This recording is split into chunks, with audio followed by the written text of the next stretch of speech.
कुर्बानी हम करते हैं, बकरा लाते हैं, खस्सी खरीदते हैं, तो उसका भी फोटो खींच कर हम व्हाट्सएप पे डालते हैं कि देखिए कुर्बानी का बकरा हम लेके आए हैं। अब लोग दुआ, माशाअल्लाह, अल्लाह बरकत दे। मतलब ये दिखावा है, आप दिखा रहे हैं लोगों को कि देखिए 25,000 का 20,000 का हम बकरा लेके आए हैं। 20 आदमियों का रोजा इफ्तार आप करा रहे हैं, उसका भी फोटो खींच रहे, व्हाट्सएप पे डाल रहे हैं। आज मैंने 50 आदमी को अपने घर में बुला के इफ्तार कराया है।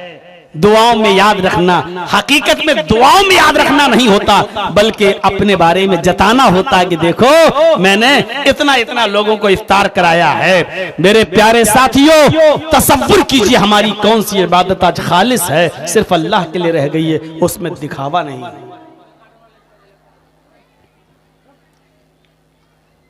कौन सी इबादत आज ऐसी रह गई? हज करने जा रहे हैं या उम्रा करने जा रहे हैं तो वहां खाने काबा के सामने हराम की हालत में फोटो खींच के व्हाट्सएप पे डाल रहे हैं। आज अल्लाह ने मुझे उम्रे की तौफीक दी है, अल्लाह से दुआ कीजिए अल्लाह कबूल फरमाए। अबे बेईमान, लोगों से क्यों कह रहा है कि कबूलियत की दुआ कर? तू खुद वहां जल गिरा, रब से अपने गुनाहों की माफी मांग जो हिंदुस्तान में करके गया है। तू अपने हाथ उठाकर अपने आंखों के पानी से अपने गुनाह की स्याही को धुल। ये लोग तेरे गुनाह क्या माफ कराएंगे? तुझे मालूम है कि तूने कितने कितने गुनाह किए हैं, तो खुद अपने गुनाह की माफी मांग। ये गुनाहों को माफ कराने का तरीका बहुत गलत है, इंतहाई घटिया है कि हम उम्रे का फोटो खींचें और लोगों से कहें मेरे लिए दुआ करना। उम्रा आप करें, दुआ लोग करें आपके गुनाहों की माफी की। कुर्बानी के बकरे का फोटो आप भेजें, दुआ लोग करें अल्लाह इसकी कुर्बानी कबूल फरमा ले। और अभी लखनऊ में कुछ दिन पहले एक हॉस्पिटल का उद्घाटन था, वहां के लोगों ने मुझे बुलाया, एक और मौलाना गए हुए थे वहां पर, ओपनिंग कराई। थोड़ी देर मुझे कुछ बोलना था, 10 मिनट की मेरी तकरीर हुई वहां पर। अब हॉस्पिटल का ऑनर जो था वो एक मौलाना साहब जो और थे लखनऊ ही के, बहुत बड़े मौलाना है, तो दुआ कराइए। उन्होंने हाथ उठाया, दुआ कराना शुरू कर दिया। अल्लाह ताला आपके हॉस्पिटल में बरकत दे। मैंने पीछे खड़े होकर कहा इसका मतलब लोगों को बीमार करे है? क्या बात है? हमने कहा भाई बरकत की दुआ तो यही हुई कि अल्लाह ताला आपके हॉस्पिटल में बरकत दे, इसका मतलब लोगों को बीमार करे और इधर भेजे, यही तो मतलब हुआ। अरे आपको दुआ में कहना चाहिए कि अल्लाह ताला आपके हॉस्पिटल में जो भी बीमार होकर आए वो अल्लाह के हुक्म से यहाँ शिफा लेकर जाए। आप कह अल्लाह आपके हॉस्पिटल में बरकत दे, इसका मतलब ये हुआ लोगों को दुआ मांगना भी नहीं आती है, तो इसका मतलब ये हुआ कि लोगों को बीमार करो और यहां तभी तो बरकत होगी। अब वो दुआ हो गई। अब मुझसे कहा मौलाना साहब आप भी दुआ करा दीजिए। मैंने कहा मेरे दुआ की जरूरत ही नहीं है। बोले क्यों? मैंने कहा आप अपने हॉस्पिटल का एक उसूल बना लीजिए, लोगों से, मरीजों से उनका जायज जो आपका खर्च लगता है वो लीजिए, जायज जांचें करवाइए। जांच की जरूरत नहीं फिर भी 10,000 की जांचें लिख दी। नॉर्मल डिलीवरी हो सकती है फिर भी ऑपरेशन लिख दिया। 1,000 में इलाज हो सकता है फिर भी उससे आप 25,000 ले रहे हैं। अगर आप जायज तरीके से, सही तरीके से मरीजों का ख्याल रखेंगे तो इंशाअल्लाह मरीजों की दुआएं खुद लगेंगी और तुम्हारे दुकान में खैर बरकत हो जाएगी, तुम्हारे हॉस्पिटल में खैर बरकत होगी। और अगर तुम 1,000 की जगह 10,000 वसूल करोगे, मरीजों को निचोड़ोगे, उन पर जुल्म करोगे, तो मौलवी जर्जीस क्या उसका बाप भी आ जाए, सऊदी अरब से इमाम हरम ही को क्यों ना बुला लो, तुम्हारे हॉस्पिटल में कभी खैर बरकत नहीं होगी। जितना पैसा आएगा दूसरे दिन घुस जाएगा, तुम्हारी बेटे को कैंसर हो जाएगा, कराओ इलाज। अब जो मौलाना दुआ किए थे, लखनऊ के बहुत बड़े मौलाना थे, खाना खाते वक्त हमसे कहते हैं यार बहुत बड़ा दिल है तुम्हारा यार, तुमने उसके मुंह पे ही कह दिया। मैंने कहा मुंह पे कहना ही तो अफजल बात होती, पीठ के पीछे कहने से क्या फायदा था यार। अरे मरीज को ही तो दवा देना है, मरीज ये है दवा आप किसी और को दे रहे हो, बीमार ये है दवा किसी और को दे रहे हो, तो फायदा क्या? बोला ये बुलाएगा नहीं। हमने कहा ये और ज्यादा बुलाएगा हमको, और हमारा कोई मरीज यहाँ आएगा तो और कंसेशन भी करेगा, क्योंकि इसको मालूम हो गया है कि मौलाना जर्जीस मुंह फट आदमी किसी दूसरी जगह मेरे हॉस्पिटल की बुराई भी कर सकता है, इसलिए और ज़्यादा भी करेगा हमारे साथ। कहा यार तुम बड़ी हिम्मत वाले आदमी हो। मैंने कहा इसी की तो सज़ा भुगत के आया हूँ, 6 महीने जेल में रहे, 6 महीने जेल में रहे। हिम्मत, बहादुरी। अभी कर्नाटक में गए तो वहाँ के लोगों ने हमें टीपू सुल्तान अवार्ड दे दिया। मैंने कहा किस लिए दे रहे हो? कहा टीपू सुल्तान भी बहुत बहादुर था, आप भी बहुत बहादुर हैं। मैंने कहा वो तो मैं जानता हूं जेल में कैसे रहे हैं।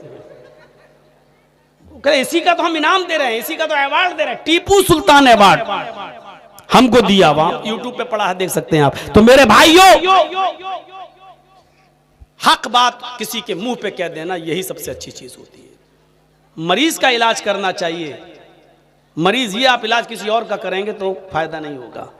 तो उस वक्त ज़रूरत थी, मैंने कह दिया। हालांकि उसने बड़ी मेहमान नवाजी की, का मौलाना बात तो सही है, फिर भी दुआ कर देते अच्छा होता। मैंने कहा मैंने दुआ कर दी। 10 मिनट की तकरीर में मैंने कहा कि अल्लाह ताला आपके हॉस्पिटल को कामयाबी अता फरमाए, जो मरीज यहाँ आए वो शिफा लेकर जाए। अल्लाह रब्बुल आलमीन आपके हॉस्पिटल के डॉक्टरों के अंदर शिफा भर दे, आपकी दवाओं में शिफा भर दे। और जो शिफा तो अल्लाह ही देगा, ना आपके डॉक्टर ना आपकी दवाएं, शिफा तो अल्लाह ही देगा। इसलिए अच्छा वही दुआ हो गई।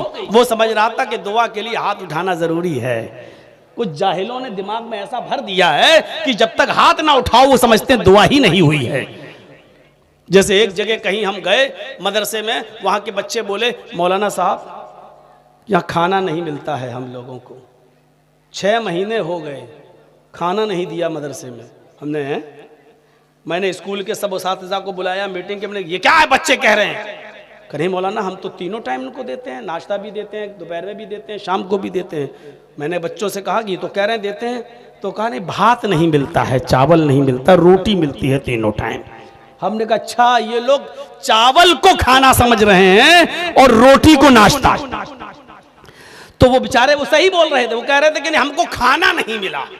और जब मदरसे के असातिज़ा की बात सुनी तो उन्होंने कहा हम तो तीनों टाइम देते हैं। तो उनका जो खाना था वो उनको आप दे नहीं रहे हैं, और जिसको बेचारे वो नाश्ता समझ रहे हैं इसलिए वो कह रहे हैं मैं खाना नहीं मिल रहा है। तो बहुत से लोग चावल ही को खाना समझते हैं। इसी तरीके से बहुत से लोग हाथ उठाने ही को दुआ समझते हैं। बेचारे वो हाथ उठाओ तभी दुआ है, बगैर हाथ उठाए दुआ मानते ही नहीं। अरे अल्लाह के बंदे, आपने हमसे सलाम किया अस्सलाम वालेकुम, मैंने कहा वालेकुम अस्सलाम, ये दोनों ने दुआ दी है, इसके लिए हाथ नहीं उठाया गया। मैंने कहा अस्सलाम वालेकुम, ये दुआ ही तो है, अल्लाह की सलामती हो आप पर। आपने कहा वालेकुम अस्सलाम, आप पर भी हो। अब हाथ उठाना जरूरी है। अब मैं कहूँ अस्सलाम वालेकुम, आप उधर से कहें वालेकुम अस्सलाम, तभी समझोगे आप ये दुआ हुई। तब तो बड़ा गड़बड़ हो जाएगा। तब तो लैट्रीन में जाओगे और पैंट खोलोगे, तब कहोगे अल्लाहुम्मा इन्नी औज़ु बिका मिनल खुब्सि वल खबाइस, तब जाकर बैठोगे। और जब लैट्रीन से निकलोगे तब कहोगे गुफरानका। हाथ उठाने ही को बहुत से लोग दुआ समझते हैं, जो गलत है। अल्लाह के नबी ने जहां हाथ उठाए वहां उठाओ, जहां नहीं उठाए वहां नहीं उठाओ। अजान के बाद बहुत से लोगों को मैं देखता हूं मस्जिद के अंदर अजान दी, ला इलाहा इल्लल्लाह, हाथ उठा के दुआ मांगना, अल्लाहुम्मा रब्ब हाज़िहि दावति ताम्मा। गलत है, यह अल्लाह के रसूल ने हाथ नहीं उठाए, नहीं उठाना है। बहुत से लोगों को देखा, चांद देख लिया रमजान का, ईद का, हाँ अल्लाहुम्मा हिल्लु बिल अम्न, अरे दुआ मांगने लगे हाथ उठाकर चांद। अरे वहां हाथ नहीं उठाए अल्लाह के रसूल ने, वहां नहीं उठाना है हमें हाथ। जहां नहीं उठाए वहां नहीं उठाना, जहां उठाए वहां उठाना। और अगर आपको हाथ उठाने में हर्ज क्या है तो इसका मतलब यह है कि रसूल ने जो दिया है वो आप काफी नहीं समझ रहे हैं। आपने अपनी तरफ से जो सही समझा उसको इस्लाम समझ रहे हैं। इस्लाम वो नहीं जो आप सही समझ रहे हैं, इस्लाम वो है जिसको मोहम्मद रसूलुल्लाह ने दिया है, वो सही। कल मैंने एक मसला बताया था। हम लोग क्या समझते हैं, जैसे जर्जीस साहब टोटो पे आए, आपके इलाके में आ गए, टोटो वाले से पूछा भाई साजुर मोड़ से यहां तक आए हुए हैं, कितना रुपया हुआ? 20 रुपया। जर्जीस साहब ने पैसा निकाला, वो 100 का नोट था। मसला याद रखिएगा, बहुत गौर से सुनिएगा, ये सब हमारे यहाँ होता है। 100 का नोट था। टोटो वाले ने कहा कि भाई चेंज नहीं है, पैसा खुला नहीं है पैसा। जर्जी साहब बगल में पान की दुकान पे या किराना मर्चेंट की दुकान पे गए कि साहब मुझे इसके खुले दे दो, चेंज दे दो। उसने कहा साहब चेंज हमारे पास भी नहीं है। कहा साहब इसको देना है ज़रा टोटो वाले को। तो ऐसा है कि 20 रुपये आप दे दीजिए, थोड़ी देर में बैठ जाऊंगा, जब आपकी दुकानदारी हो जाए 80 रुपये और आ जाए, बाद में हमें 80 और दे देना। उसने 20 रुपये आपको दे दिया, आपने टोटो वाले को दे दिया। थोड़ी देर के बाद उसने 80 रुपया आपको और दे दिया। हराम है ये। आप सोच रहे होंगे इसमें गलत क्या भाई, 20 रुपए पहले दे चुका था, 80 बाद में दे दिया। करेंसी के बदले में करेंसी चेंज होगी, सोने के बदले में सोना, चांदी के बदले में चांदी। यदम भी यदिन, हदीस में यह आया, एक हाथ से दो, दूसरे हाथ से लो। आपने 20 लिए हैं तो 20 उसको वापस करना है। ये शक्ल होनी चाहिए। साहब चेंज नहीं थे, अब क्या हो, उसकी शक्ल ये होनी चाहिए।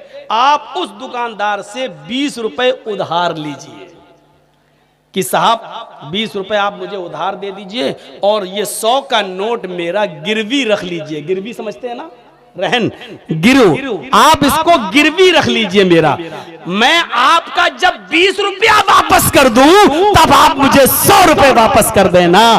अगर इस शर्त पर आप दुकानदार से पैसा लेते हैं तो जायज है, लेकिन आपने 20 ले लिया और 80 बाद में 20 उसको दे दिया, थोड़ी देर बैठे रहे फिर 80, तो ये गलत हो जाएगा, ये हराम हो जाएगा, ये नाजायज हो जाएगा। क्योंकि यदीन भी यदीन नहीं रहा हदीस के मुताबिक। आपको 20 रुपए उधार लेना था, उधार ले लिया, 100 रुपए उसके पास गिरवी रख दो, रख दिया। अब आप 20 रुपए उसको दे दीजिए और अपना 100 का नोट उससे वापस ले लीजिए। आपको उसने 20 दिया, आपने उसको 20 दे दिया। उसने आपसे 100 लिया, उसने आपको 100 दे दिया। ये हुआ यदीन भी यदीन। आपने जो दिया वो आपको मिल गया, उसने जो लिया वो आपको दे दिया। ये है बिजनेस, ये है तिजारत, ये है हलाल, ये है जायज। ये जायज नहीं है 10 रुपए आप दे दीजिए, 90 रुपए जब आएंगे तब आप दे दीजिएगा, या थोड़ी देर के बाद मैं आपसे ले जाऊंगा। ये गलत हो जाएगा। जबकि अकल क्या कह रही है, यार क्या है 100 रुपए तो है, हमें तो 100 रुपए मिल ही रहा है। अकल कह रही है सही है, लेकिन शरीयत कह रही है गलत है। सही वो नहीं है जो आपकी अकल कह रही है, सही वो है जो जनाब मोहम्मद रसूलुल्लाह की शरीयत कह रही है। आप कह रहे होंगे ये मौलाना तो दिमाग ही खराब कर देता है। आज तक ये मसला नहीं बताया किसी मौलवी ने। मेरे भाइयों, नहीं बताया तो इसका ये मतलब नहीं कि उसको इल्म नहीं है। बहुत सी बातें ऐसी होती हैं जो सबके सामने नहीं आ पाती हैं। हमारे सामने भी बहुत सी बातें नहीं आई हुई हैं। ये बिल्कुल गलत है कि उसको पता नहीं, उसको इल्म नहीं, लेकिन सोचना चाहिए और समझना चाहिए। मैं इसी पर अगर तकरीर कर दूं, फल आने से पहले किसी चीज की खेती जायज है कि ना जायज, फलों को बेचना जायज है कि ना जायज, आम का फल आया नहीं है उन आम को अभी बेचना जायज है कि ना जायज। अगर इसी पे बोल दूं कि आम के बदले में कोई आप भाई मुझे आप अपने बाग का आम दे दो और मैं आपको अपने बाग का सेब एप्पल दे देता हूं, तो आम के बदले में सेब देना जायज है कि ना जायज। ये अगर इस पे बोलूं तो आपकी अकल हैरान रह जाएगी कि क्या लेके बैठे। और हो सकता है कि सब खत्म हो जाए, यहां से चले जाएं, किसी को समझ में ही नहीं आया कि मौलाना बोल क्या रहे हैं। कहेंगे कि बहुत ऊपर चली गई हमारी ये तकरीर हमारे दिमाग से। इसलिए हम 25 साल से आपके इलाके में आ रहे हैं, बिहार बंगाल, तो मैंने नब्ज समझी है आपकी बीमारी कि आप सुनना क्या चाहते हैं और हमको सुनाना क्या है। तो मेरे भाइयों, डॉक्टर वही कामयाब है जो मरीज की मर्ज को समझ ले। डिग्री वाले नहीं, बहुत बड़े बड़े डिग्री वाले लोग डॉक्टर पढ़े हुए हैं, MBBS, MD, DM, बहुत बड़े बड़े डॉक्टर, लेकिन वो दवा दे फायदा ही नहीं हो रहा। अरे मरीज की नब्ज पकड़ो, पहले समझो कि उसको मर्ज क्या है, इसमें कौन सी एंटीबायोटिक लगेगी, इसमें कौन सी दवा चलेगी। आपको मर्ज समझ में नहीं आ रहा है, डिग्री लिए बैठे हैं। डॉक्टर छोटा ही सही लेकिन मर्ज को समझता है और मर्ज के मुताबिक दवा दे रहा तो वो डॉक्टर कामयाब है। हमने मर्ज को समझा है मेरे प्यारे साथियों, वरना बंगाल में इतनी मोहब्बत एक उर्दू बोलने वाले को कहां मिलती है।